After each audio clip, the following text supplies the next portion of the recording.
that clarity around the why for me usually helps me to get through it. So that personal connection, anywhere where there's that connection, I try to make that anybody I lead, that they'll know I care about you and I'm going to figure out best I can to put you in a position to win.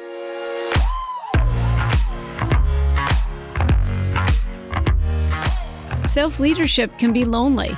It's hard to do the thing no one else wants to do, that no one else is willing to do. But you are not alone. There are others dancing through the fight and laughing as they lead. Let's find them, swap stories, and live through this together. Welcome to How I Live Through This. I'm your host, Ann Roach, and I'm really glad you're here.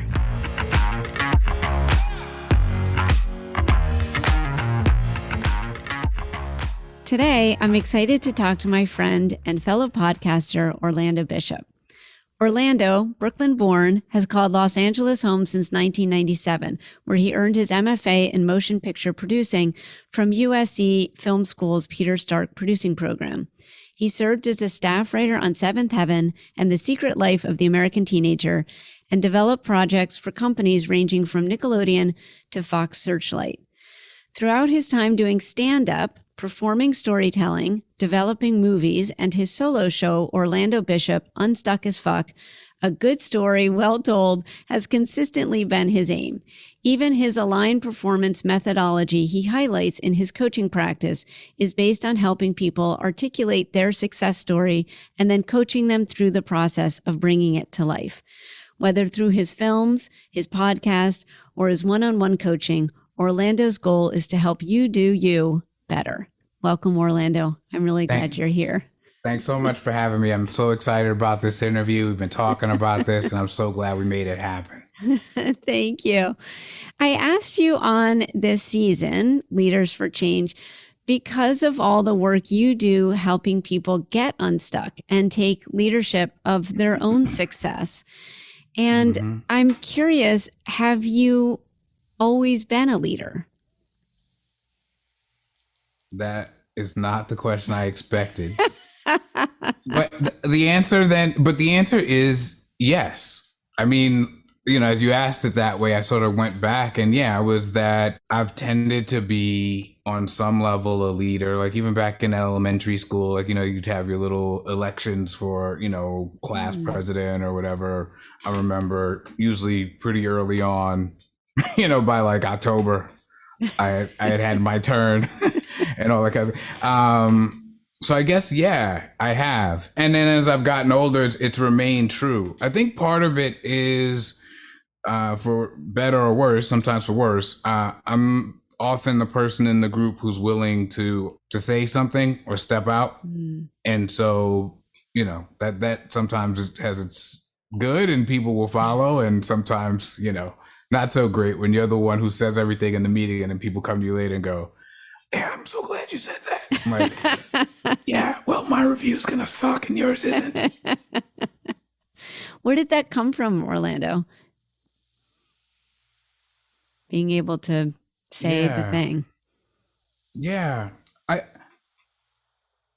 I'm not sure, but I feel like I do know how I've developed it. So I guess I'll say I grew up in church. I don't identify with any religion right now. I guess, a little cliche, but I consider myself, spiritual, but not necessarily any religion specifically. But I did grow up Christian, and my reverend, who I'm still very close to, he's like a second dad to me, tells the story of me marching into his office, and I'm about, 8, 9 years old, and walking in and saying, we got to do something about the acolytes. This kid who was like lighting the candles and just like walking back up the side aisle, like, it just looked raggedy to me. And I was like, yeah, it's no good. And he just tells his story. It's like 9-year-old walking into his office like, all right, apparently somebody's got to take charge here. It's not going to be you. I guess it should be me. And that's awesome. But I think over the years, I've been rewarded for it to a certain degree. But I've also seen that a lot of times if someone will take the lead, a lot of people can do a lot of good things. But they sort of, a lot of times I want to be the first one into the pool. So I have found that to be a strength of mine too, that I will recognize in someone like, ooh, that's what you could do for the team. And so I think sometimes people feel good to know that it's not just a random thing. Actually, I used to run a flag football program I created for the school where my kids were, and there was a guy who found out he knew some football, and just a real easygoing guy, and I am not. And so, I reached out to him and said, "Hey, we're gonna get some guys together here. I'm trying to get together a staff for this program." And so he comes and he's in my living room, and I go, "Man, I'm just so glad that you decided to say yes, that you're here." And he went, and he's real like easygoing guy. So I found this interesting. He said, "Yeah, why?" And I feel like it was him testing out, like, is this guy just a politician or what? What's going on here? And I went, oh, because you need all different kinds on a staff, man. Everybody can't be the rah-rah guy. Everybody can't be the loud guy. We need different guys to fill in, people to fill in. And so I could see on his face that he was like, hey, he had an answer ready. And, but it was true. I did. And I often had friends and teammates I gravitated to who were a little bit more of the, if not strong, silent, like more of the like steady. I can be mercurial. So you're talking about collaborative leadership. You're talking about recognizing where your strengths lie and using them in that space, and then bringing on other people who have different strengths. Absolutely. Yeah. Absolutely. Actually, there's an alumni group that I'm part of, a singing group that I was in college. At Yale. And at Yale, yeah. We've talked about this, but I'm a townie, so I got to call it out. Yes. So yeah. So for years and years, I just said I went to school in New Haven, but that's a whole other. We'll do therapy some other time. Yeah. Well, I got New Haven love, so that's why I'm calling it out. Yeah. Good stuff. Yeah. No. But yeah. So yeah, I spent 4 years and then went back for a little bit in New Haven, and I'm on the what we're calling the heritage table, so I'm now going to be leading that, and immediately, like, I know because I've done it in other spaces, and actually we might want to talk about some ways I've kind of created my own management programs for myself that I could describe. But with this, that I have been very conscious of, I got to find, there are a couple sort of lanes I need filled, and I'm a certain kind of leader. And that I'm good with, vision, and I can help manage the big picture. The person who's going to keep the timelines and keep this one on with that. Like, I need a person who's a little better at that. Yeah. I need a person who can be like my contrarian. I like having a contrarian. I had one guy when I was a leader who, like, I would literally just be like, what's wrong with it? Like, that would really be my question directly to him. What's wrong with it? And he'd say, blah, blah, blah. I'm like, all right, so how are we let's see what we can do about that. Shut this guy up, So we had fun with it. Great. But I used to do that a lot. I like having somebody who's going to say, nah, not that. Here's why. Yeah, that's good. A team of rivals. How did you figure that out, Orlando? I've studied a lot of leaders. I've thought a lot about leadership, and I've always really admired people I thought were great leaders. I remember, it's funny you say that about the team of rivals. I remember learning that concept, whether it was Kennedy or it was Lincoln, and just thinking like, oh, that is really smart. I just remember just feeling that, and then also feeling that I've been in a lot of spaces where I was the one who was different, and so I think I have an appreciation for the fact that just because the majority says doesn't mean that's how it is, or that that's right, or that's best. So I think I'm extra sensitive to, there might be another way to see this. I think I'm extra sensitive to that. I've often felt, and also in a number of different settings, I've felt like the outsider. So I think I have an instinct to make sure the outsiders don't feel like such outsiders. Yeah, that's good. Yeah.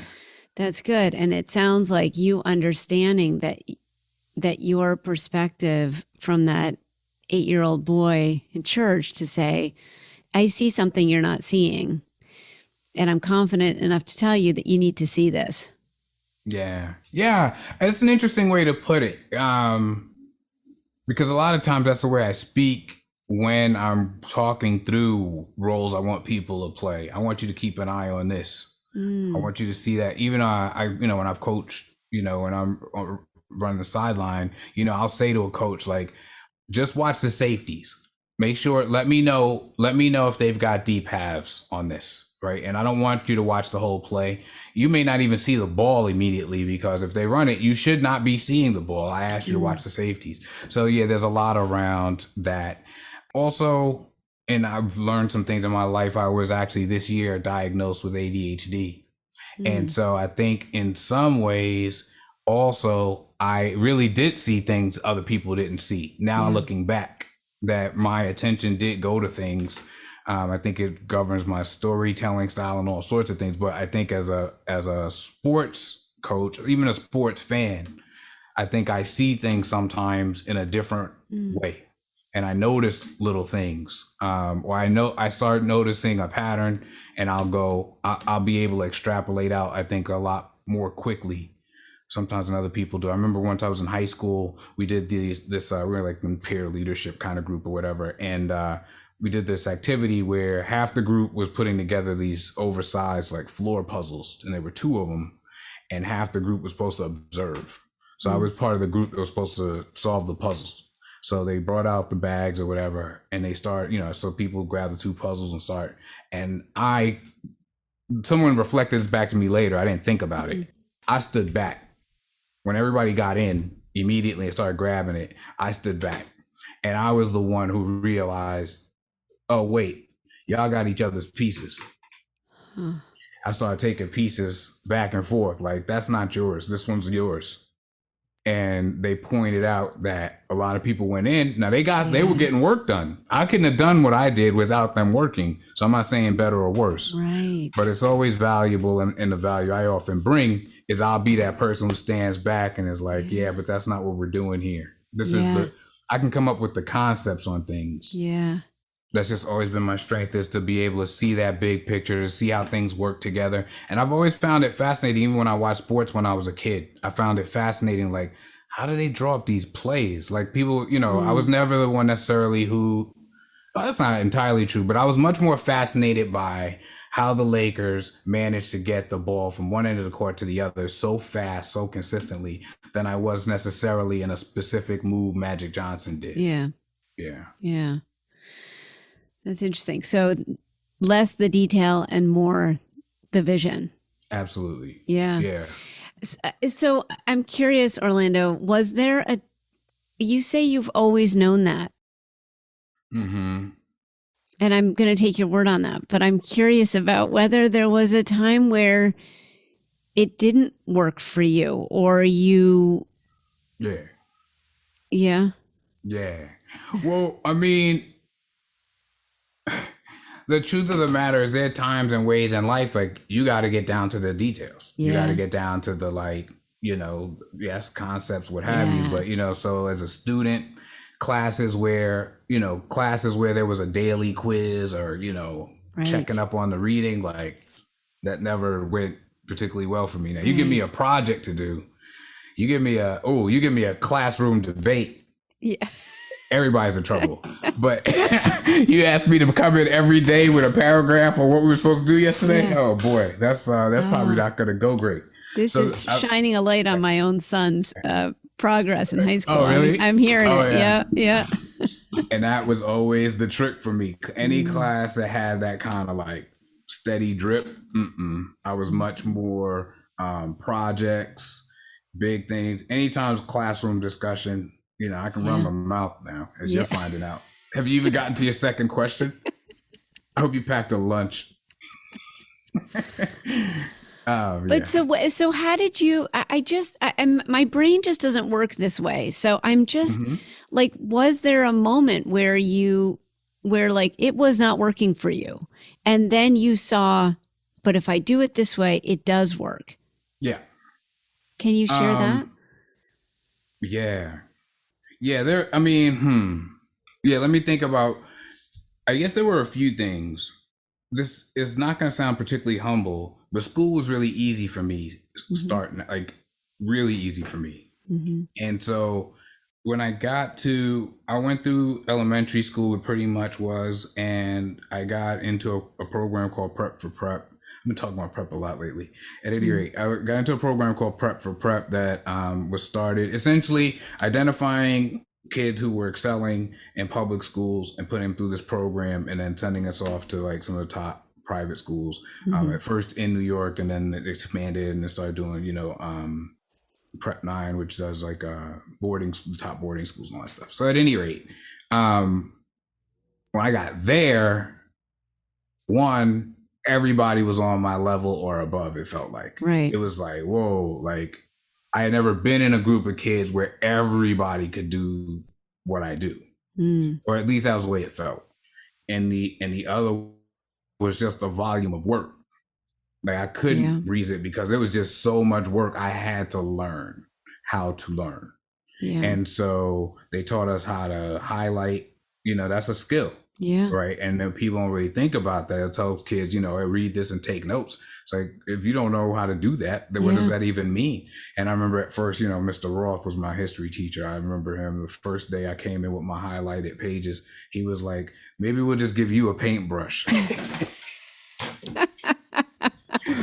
I was like, I saw him on Facebook. I was like, you remember saying that to me? He said, I said that to a few people, man. I remember being like, well, damn, man, I was just, I was trying. So we might as well give you a paintbrush. But you learn like, that's key information. That's not key information. Now, what's interesting about that, or at least, where it leads, is that I remember being in college and with some friends of mine. I always remember this. We were in this history class together. I was an African-American studies major. So we were in this class. I forget all the entire name of it, but it was about antebellum South. I remember that specifically. And so then some friends, we were supposed to get ready for the midterm. So I started talking to a couple of friends of mine. Hey, let's do a study group. Boom. And you could tell they were like, all right, we'll see. So we did it. And I was totally honest. I was like, I have not read most of these books. I was like, you need to prepare this, you need to prepare that, you need to prepare this, right? We get in the room, we're having conversations, they'll start talking about some topic. I'm like, he's not gonna ask y'all about that. Don't worry about that. Right? We would go. So we go take this midterm. Everybody in our group crushes this midterm, like knocks it like out of the park, right? And they're like, how'd you do that? I'm like, I don't know. I was like, but I'll tell you what, if I sit in your class and pay attention, I will know within a pretty impressive margin of error everything you care about, everything you want to hear about, and what you are not going to ask me about. And I got really good at it. And I think in a way, I didn't know it at the time, but I was developing and had developed hacks that allowed me to perform at a high level academically, despite my ADHD. Think about it. I was always filtering in a way that other people weren't, because I was always taking in a ton of information. So I think it just was, I was able to translate it in a classroom setting to where I could tell. Like, it would be so funny. I'd be like, don't you remember the day he lectured about that? He talked about it for like 5 minutes. He didn't even look at his notes. And then the half the time he wanted to talk about blah, blah, blah. That's what the essay is going to be about. And they were like, okay. Which explains why you're such a great coach. You must do that with your clients, right? Yeah. Yeah, I definitely do that. And I get that. I get some of that from my mom now that I'm thinking about it. I was telling about my mom. I would call her, and even if I was down about something, I'd think like, oh, let me, get myself together. I'm gonna call my mother. Hey, Mom, what's wrong? I'd be like, oh, shit. Right? She got there quick. Yeah, literally, what's wrong? And so I think, I've developed that ability. I remember listening to one client. We were talking. She was, it was fine, reasonable session. And I stopped her and I said, listen, we can keep working on what we're working on. I said, but I just got this feeling like something else is going on. And she just like immediately just started crying. And she was like, yeah, my sister called and blah, blah, blah, blah, blah, blah. Like, and we ended up spending, however much time just talking about this fight she'd had with her sister. But I don't really know how I knew. Like, Yeah. I just had this feeling like we are not talking about what we're talking about. So yeah, in a way, some now that I'm learning about ADHD, a lot of people talk about it in terms like superpowers. And I think in some ways I did have to learn, like I've learned to really filter things away. And I think that was a driving reason as to why, is because I really had to. It was all too much. So I really had to learn how to focus. Yeah, and it makes sense that if that's what you were doing externally, that you must have been doing that internally. And so knowing trusting that what you were seeing needed to be focused on. Mm-hmm. And then doing that. Yeah. Yeah. Yeah. I mean, I think I was really, now that has a name, hyper focusing, but I knew I did have this ability. I used to call in college, I'd be like, as finals were coming, I'd be like, all right, it's about time to turn it on. I used to talk about it all the time like that. It's like, all right, it's about time to turn it on. And even though I wasn't that steady library every afternoon student, I mean, reading weekend of finals, I was a killer. And I could bam, bam, bam, bam. So yeah, I guess, I learned to trust it. And then I learned to trust it for myself. And it's usually served me pretty well. Or even when I can't see it, to trust that there's something I'm not seeing, and then I'll try to seek somebody else who can help me find it. Right. So I have my coach, I have my therapist, and so I trust them to help me see it. But I know there's things to be seen, and I almost always feel like whatever it is can be simplified. Say more about that. What does that mean? It's like the investment thing, right? Like I studied, and I really studied. Like I basically created for myself what was like an intensive course on investing, on value investing specifically. I watched all the stuff about Munger and Buffett. I listened to multiple books, people who'd worked with him who were sharing their principles. I had all equations and all this stuff written out. But at the end of the day, and I said, okay, cool. I think I got it. Trust your eyes. Don't be a genius. And that's how I invest. I haven't even, they're numbers I look at, obviously, but it's trust your eyes. Don't be a genius. And so I almost always get to those. For my kids I coach, I do the same thing for them. Right. And aligned performance is that way as well. Absolutely. So it's the questions are straightforward. The core of this, almost anybody we know has known the elements of this since they were a little kid. It's the same questions we ask about any story: who, what, where, when, why, how. Now, the order in which we ask them, why we ask them, what we're looking for in each place, how those pieces are going to work together, how that plays into the experience we create, how it plays into the experience we're having. That's, the nuanced stuff. But the basics of it, we're just telling a story. We're just telling a story, man. Like, what's the story, where you want to go? And if we align who you are, where you are, and where you want to go, we'll give you the best chance of getting there. It's not a magic trick, so you're not always going to get there. And even as I'm now training some other people on the methodology, I keep reminding them of that. You ever feel lost?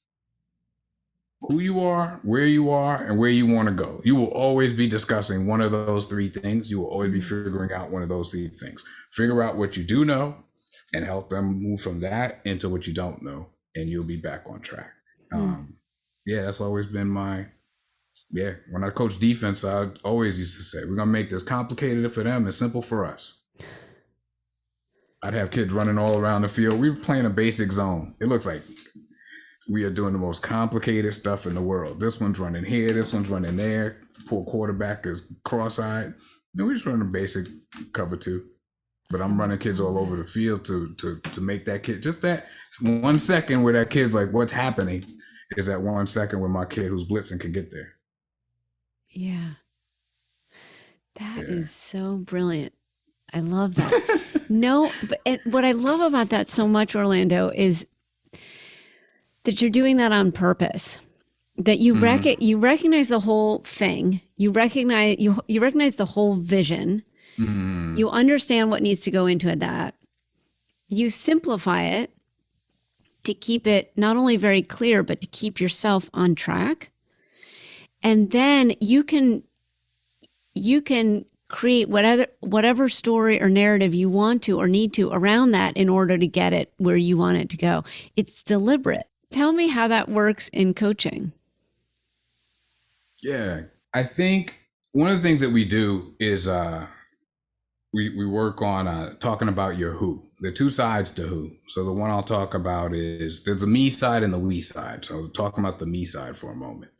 So basically the me side, 3 to 5 characteristics that describe you or the version of you that's most likely to get from what we call the starting point where we are to the point where we want to go.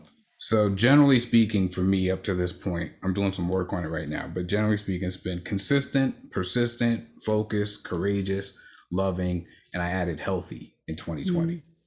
And so basically, no matter what's happening, if I'm being those things, I've found, and that's just my list, it's not a universal list, but I've found if I'm being those 6 things, I'm probably performing at a pretty high level, no matter what I'm doing.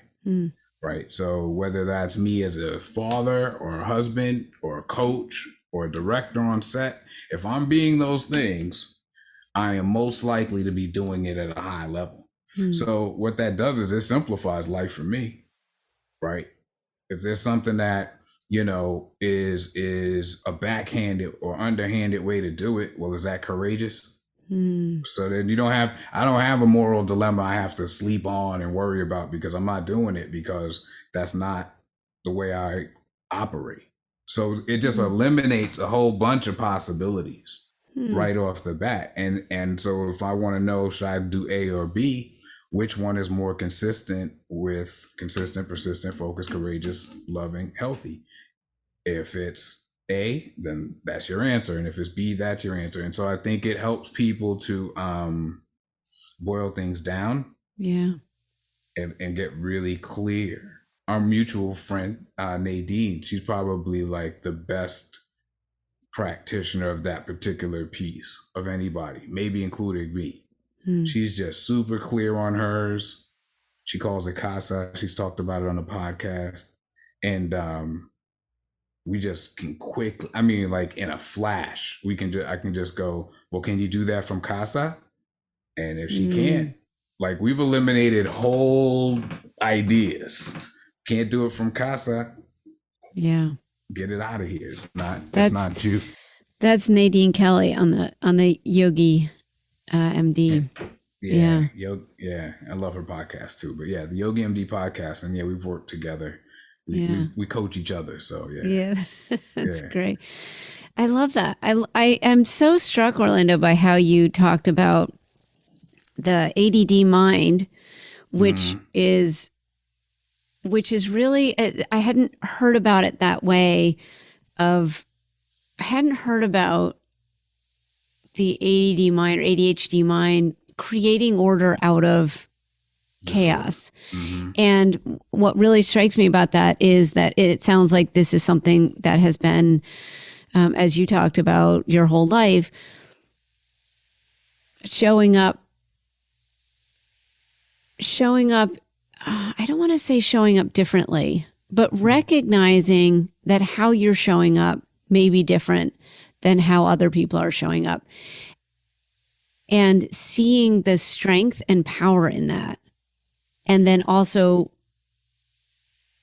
seeing the negative space where what you need to bring in to make that a fuller experience. Yeah. And I want to pause, and this actually does play into our leadership conversation, I think. I don't want to give the impression, I recognize the power of it, and I've recognized ways in which it served me well. I've also spent a lot of my life, and once I got the diagnosis, looking back and going, it was like, it always felt like why are certain things so much harder for me than they seem to Yeah. be for everybody else?